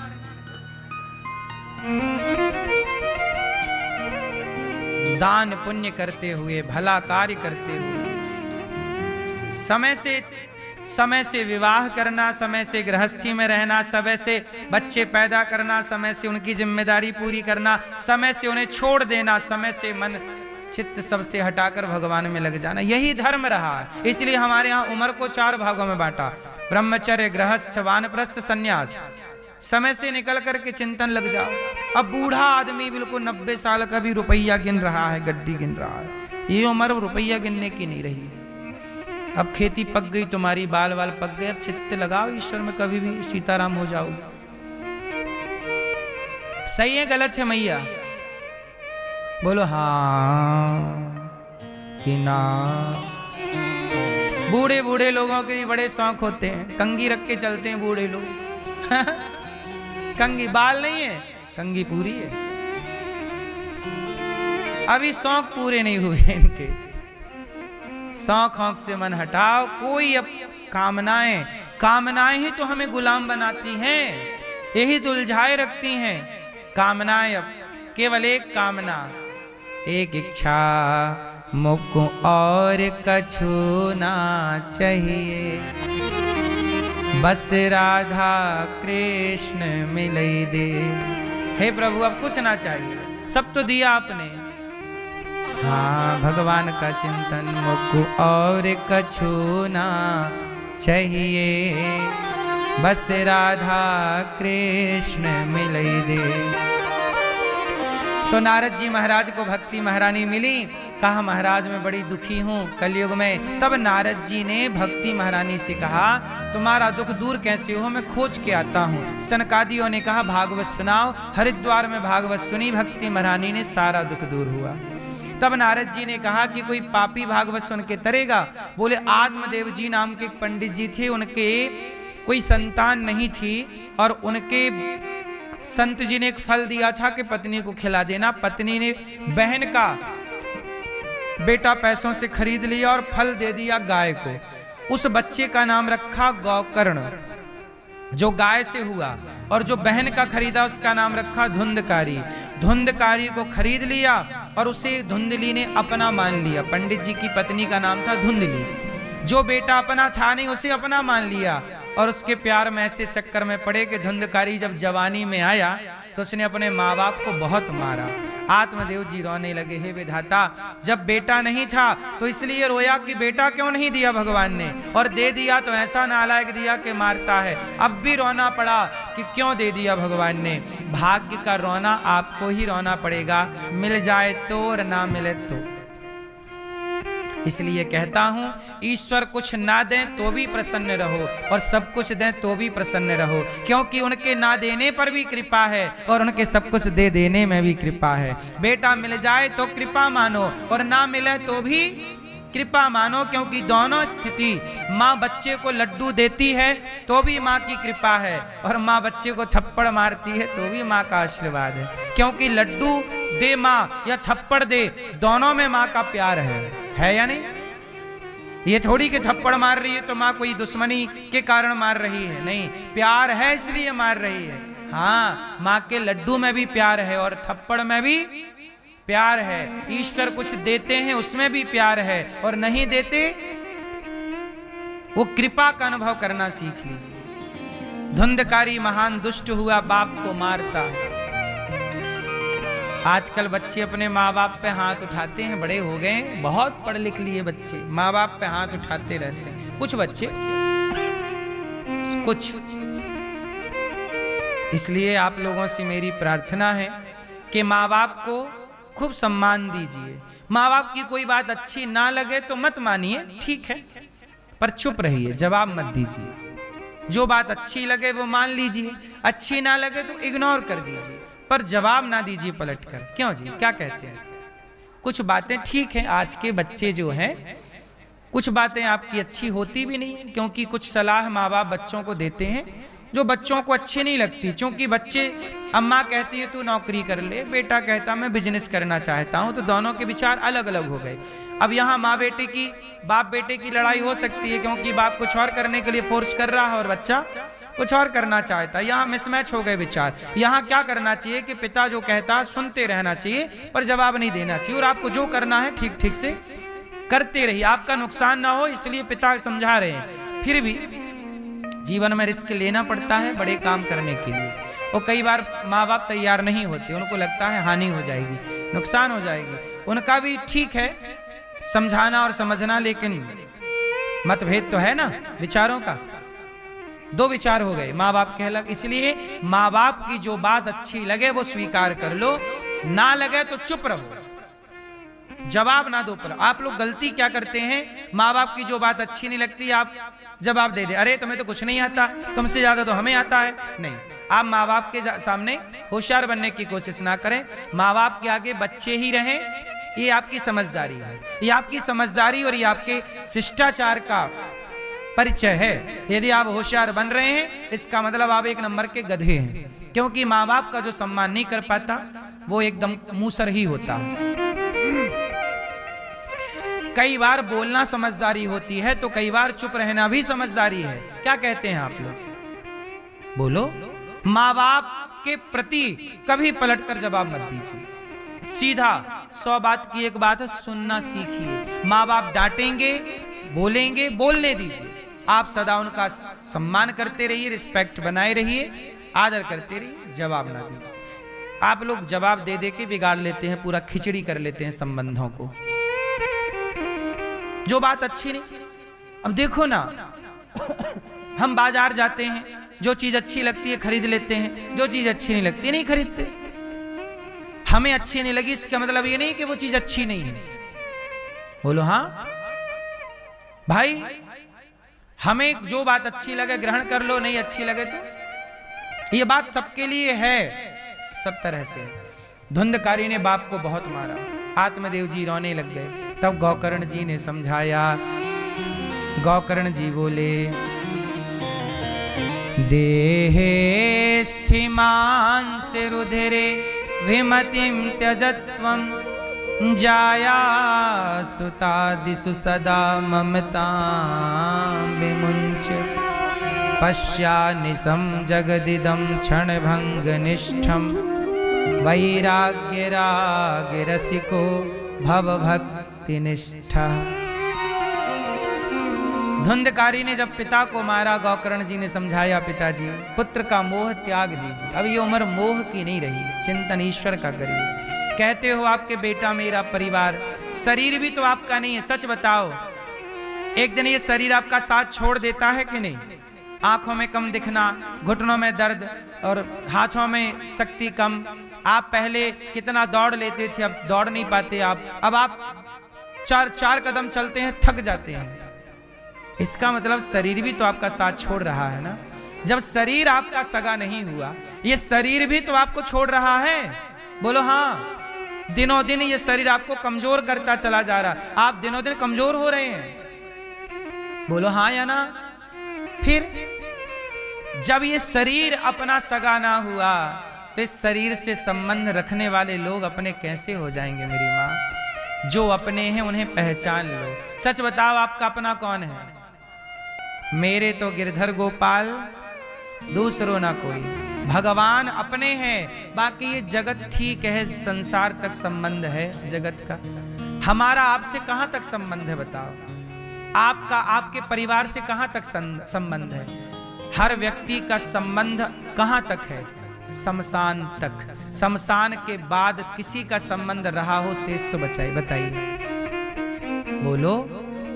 पत्नी द्वार तक साथ देगी, परिवार शमशान तक साथ देगा, बेटा चिता में आग लगाने तक साथ देगा, शरीर चिता पे जलने तक साथ देगा, आगे की यात्रा में कोई ना जाएगा, भगवान मेरे संगी मेरे साथी होंगे, है ना? यही सत्य है। यही बात गौकर्ण जी ने समझाई कि पुत्र का मोह छोड़ दो। आत्मदेव जी को बात अच्छी लगी, छोड़कर चले गए। धुंधकारी ने माँ को मारा। माँ को मारा तो माँ कुएं में कूद गई बेचारी, धुंधली, और मर गई बेचारी। धुंधकारी माँ बाप को सताकर प्रेत बना। इसलिए आपसे मेरी प्रार्थना है, जो माँ बाप को सताएगा वो प्रेत बनेगा, बड़ा कष्ट पाएगा। धुंधकारी ने बड़ा कष्ट पाया। इसलिए कहता हूं, अपने माँ बाप का दिल ना दुखाना, आप भी माँ बाप की सेवा करना। और गौरी गोपाल आश्रम में जितनी माएँ रहती हैं, 310 माएँ हैं।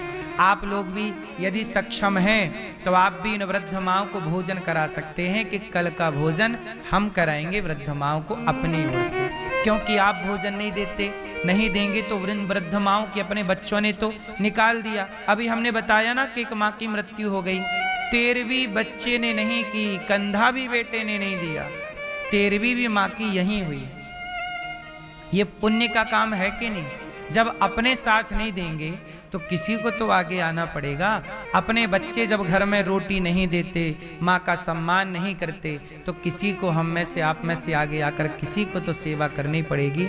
इन बेसहारा माँओं का सहारा किसी को तो बनना पड़ेगा। इसलिए आपसे मेरी प्रार्थना है कि इन वृद्ध माँओं का सहारा आप बने। इन माँओं को आप भोजन का सहयोग करें अपनी ओर से। नाश्ता बंटवा सकते हैं, आपके माँओं को नाश्ता आप दे दें, आज का नाश्ता आप कराएंगे, रात्रि का एक एक गिलास दूध पिलाएंगे, आप एक एक गिलास दूध का सहयोग करेंगे अपनी बेटी के जन्मदिन पर, बेटे के जन्मदिन पर। यहाँ पर सवेरे सवेरे हजारों साधु संतों को भोजन मिलता है, पता है आपको? आपने देखा कि नहीं? सवेरे देख लेना, आप आ जाना सुबह 8 बजे 9 बजे देख लेना। ये सारे संत हजारों की मात्रा में रोज यहाँ इकट्ठे होते हैं। जो फुटपाथ पर सोने वाले साधु संत हैं ना, सबको यहाँ भरपेट भोजन मिलता है। आप भी इन संतों को अपनी ओर से भोजन करा सकते हैं कि कल का भोजन आपकी ओर से हो। आप भी इन संतों को अन्नदान कर सकते हैं। आप लोग भी बेटी के जन्मदिन पर, बेटे के जन्मदिन पर रोटी का अन्नदान, यहाँ दाल चावल सब्जी रोटी सभी साधु संतों को परोसी जाती है। और यहाँ एक रसोई चलती है अखंड, 30,000 लोग पर डे भोजन करते हैं गौरी गोपाल जी की रसोई में। आप एक दिन की रसोई बंटवाएं कि आज की सेवा अन्नदान की हम करेंगे सब भक्तों को। ये सभी भक्तों को भोजन मिलता है यहाँ पर। कोई भी आओ। आप में से कितने लोगों ने प्रसादी पाई गौरी गोपाल जी की रसोई में? जिन्होंने पाई वो बताएं हाथ उठाकर। कोई पैसा लगा आपका? देखो कितने लोग प्रसाद पाते हैं। 24 घंटे कोई भी आता है, सबको भरपेट भोजन। और ये सब आप अपनी आंखों से देखिए, मेरे कहने पर विश्वास मत करिए। आओ अपनी आंखों से देखो। जो मैं बोल रहा हूं, अखंड रसोई चल रही, सबको भोजन मिल रहा है, ये बात सही है कि गलत है? तो आप भी एक दिन की रसोई बंटवा सकते हैं, एक दिन की सेवा कर सकते हैं। यहाँ गौरी गोपाल आश्रम में 150 बच्चे पढ़ते हैं गुरुकुल में। इन बच्चों का रहना खाना पढ़ना लिखना निःशुल्क है। आप लोगों से भिक्षा मांग मांग कर ये दास अनिरुद्ध इन बच्चों को पढ़ाता लिखाता है कि चलो हम किसी के काम आ जाएं। शिक्षा का दान सबसे बड़ा दान है। आप भी थोड़ा बच्चों के भोजन में सहयोग करो, क्योंकि बच्चों को भोजन तो चाहिए। यहाँ पर एक विद्यालय, गौरी गोपाल विद्यालय बनाने का मेरा मन है। कक्षा 1 से लेकर 12वीं तक CBSE बोर्ड का विद्यालय होगा, जो बच्चों को निःशुल्क शिक्षा देगा। CBSE बोर्ड की 5 से 7 हजार बच्चे पढ़ेंगे। ये शिक्षा का दान है। इस स्कूल के विद्यालय का भी ये निर्माण होगा। इस निर्माण में आप सहयोग कर सकते हैं। यहाँ गौदान आप कर सकते हैं, गायों की सेवा होती है। यहाँ एक माँ से आज हम आपका परिचय कराएंगे। मैया कहाँ से आई हो मेरी माँ? जबलपुर से। जबलपुर। आप के घर में कौन कौन है मैया? 2 बेटे हैं, 1 बेटी है। 2 बेटे हैं, 1 बेटी है। तो बेटा बेटियों का कभी फोन आता है? कभी आते हैं लेने आपको? नहीं, कभी कभी आता है। कहो साल भर में 6 महीना में कर लिया एक फोन, बस फोन आता है। तो बेटा कभी बोलता नहीं कि माँ घर आ जाओ हम सेवा करेंगे? नहीं, ऐसा नहीं बोलता। बहू को कहती हैं कि अगर ये आएगी नहीं तो हम जहर खा लेंगे और बच्चों को भी दे देंगे। बहू ऐसा बोलती है? हाँ। तो बेटा रखना नहीं चाहता आपको? तो दोनों बेटे नहीं रखना चाहते आपको? हाँ, दोनों नहीं रखना चाहते। उनकी मर्जी रहे बहुओं की, जब बुलाएंगे कहते हैं, और बहुओं की मर्जी नहीं है तो हम नहीं बुलाएंगे। बेटा ऐसा बोलता है? हाँ जी। कि पत्नी जब चाहेगी तब आपको बुलाएंगे? हाँ जी, हाँ जी। और नहीं चाहेगी तो नहीं बुलाएंगे? नहीं। देखो, अब माँ घर में तब कदम रखेगी जब बहू चाहेगी। बहू नहीं चाहेगी तो माँ की इजाजत नहीं है घर के अंदर आने की। कितने साल से आप मैया यहाँ हो? 6 साल हो गए गुरुजी। इन 6 सालों में बेटा लेने नहीं आया कभी? नहीं। और आपकी बेटी? बेटी भी नहीं आई। बहुएं तो दोनों बहुएं ने ऐसे बोल दिया कि नहीं, छोटी बारी ने बोला कि तुमने कमाई कर को दिया है, छोटे बारी का उसी के पास चली जा, हम नहीं रखते। कौन, बड़ी वाली? हाँ जी। और छोटी वाली के पास जाती हो आप तो छोटी वाली भी नहीं रखती? ना, छोटी वाली तो दरवाजा बंद कर लेती है, नहीं घुसने देती। आपको घुसने नहीं देती? ना जी। देखो, जिनके अपने बच्चे, जिन बच्चों की माँ ने मालिश की, पढ़ाया लिखाया, योग बनाया। आज माँ के लिए उन अपने घरों में दरवाजे बंद हैं। जब इन माँओं को अपने घर के दरवाजे बंद मिले, तब इन माँओं को गौरी गोपाल का दरवाजा खुला मिला। यहाँ तो दरवाजा ही नहीं है। इन माँओं की सेवा यहाँ पर होती है और ये मैया 5-6 वर्षों से यहाँ पर हैं और इनकी सेवा होती है।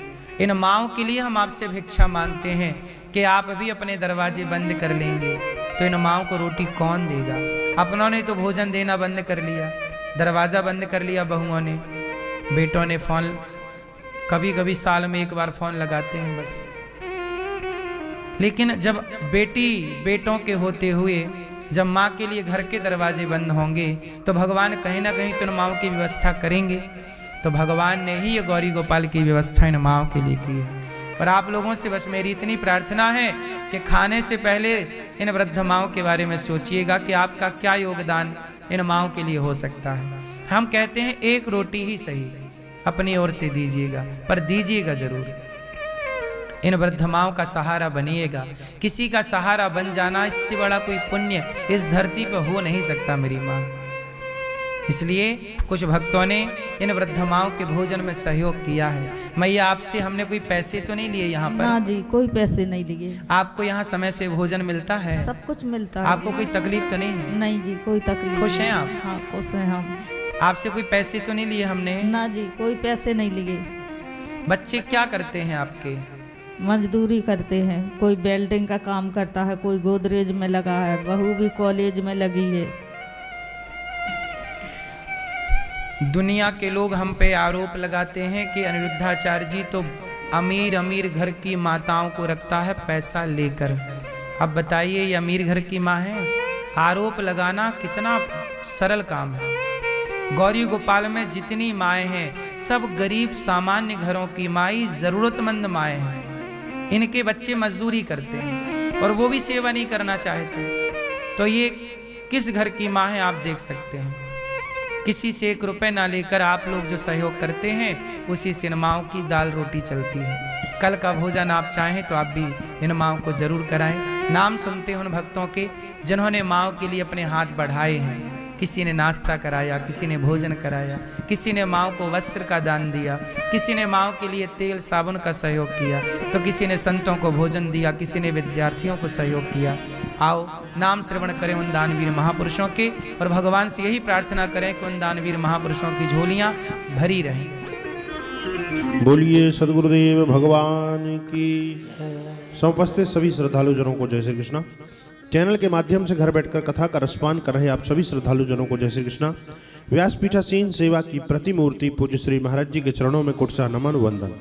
आपने अभी देखा कैसे जरूरतमंद वृद्ध माताओं की सेवा यहाँ पूज्य श्री महाराज जी कर रहे हैं और उनके रहने की, भोजन की व्यवस्था, चिकित्सा की व्यवस्था यहाँ पर की जाती है।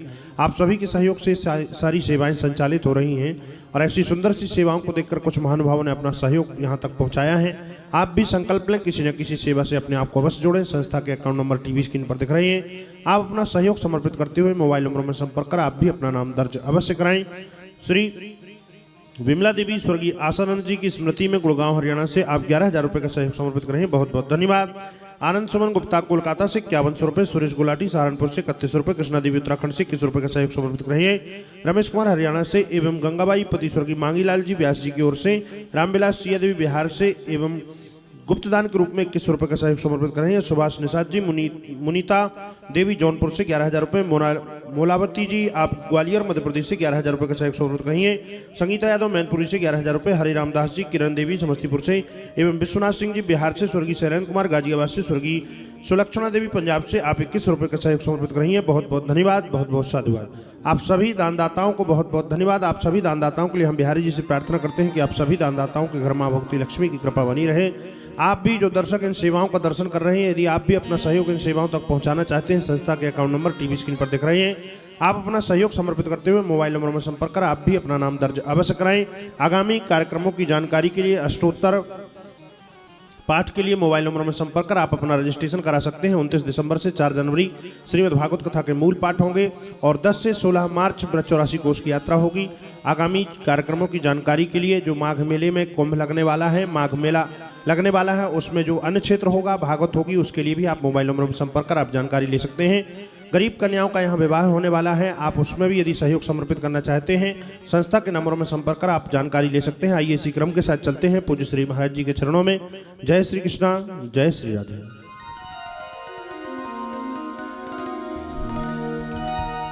भगवान की कथा जब गौकर्ण जी ने धुंधकारी को सुनाई, तब धुंधकारी प्रेत योनि से मुक्त हुए और भगवत धाम धुंधकारी गया। गौकर्ण जी ने पुनः भागवत का आयोजन किया, हर जीव जंतु भागवत सुने, सब भगवत धाम गए। सनकादियों के मध्य भगवान प्रकट हुए और श्रोता वक्ता का दिव्य निरूपण हुआ, सब भगवत धाम गए। जन्माद्यस्य यतोऽन्वयादितरतस् चार्थे स्वभिज्ञः स्वराट् तेने ब्रह्म हृदय आदि कवये मुह्यन्ति यत्सु